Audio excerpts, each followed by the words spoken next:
At the beginning of Star Wars, The Old Republic, when we were building it, or coming up with the initial design, we had to decide which planets we were going to put in that were from Star Wars Knights of the Old Republic.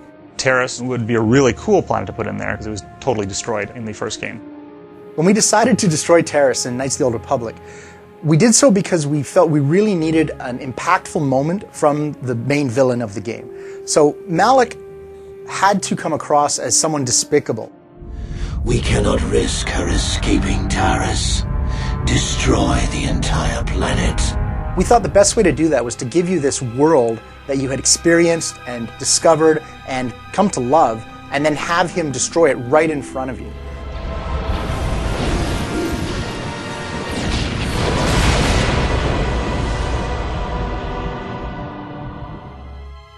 We're bringing it back in Star Wars The Old Republic. It's one of the major worlds in the game, and it hasn't been reconstructed, so it's still in ruins. And it's really cool because you finally get to see what happened, hundreds of years after you left Taris, after it got blown up by Darth Malak.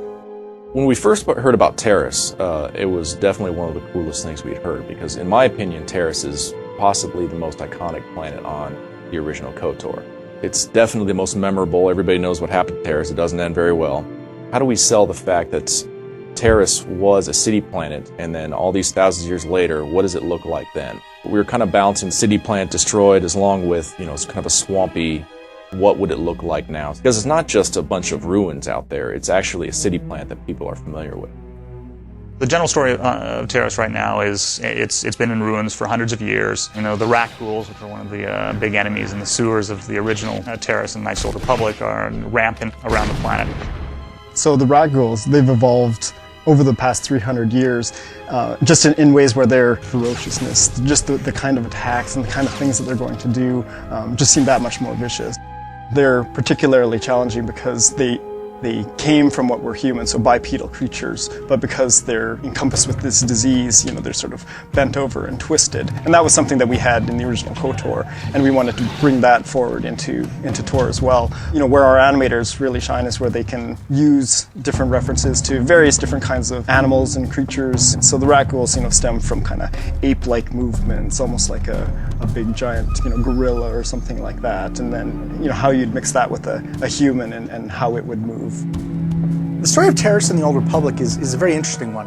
It's a very symbolic world. The Republic wants to rebuild it to show that even with all the devastation wrought by Malak and the Sith, they can rebuild, they can survive, they can come back from this kind of thing. Conversely, of course, the Imperials don't want them to rebuild. They don't want to have this evidence that the Republic is strong enough to come back from this kind of devastation.